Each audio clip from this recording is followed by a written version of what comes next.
Have you ever wondered how to change your eye color? In this tutorial, we'll show you how to do it using contact lenses or makeup. Contact lenses are a popular way to change your eye color. They are thin, clear discs that sit on your eye's surface. They come in many colors and can be worn daily or just for special occasions. Putting in and taking out contact lenses can be tricky, but with practice, it becomes easy. First, wash your hands and dry them with a lint-free towel. Then, place the lens on your index finger and use your other hand to hold your eyelid open. Gently place the lens on your eye and blink a few times to adjust it. Makeup is another way to change your eye color. There are many products available, such as eyeshadow, eyeliner, and colored mascara. You can create a subtle or dramatic effect depending on your preference.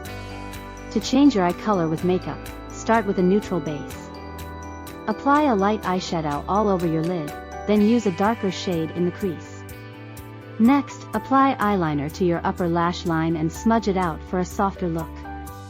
Finally, add colored mascara to your lashes to complete the look. Changing your eye color is easy with contact lenses or makeup. Try it out and see how it can enhance your look.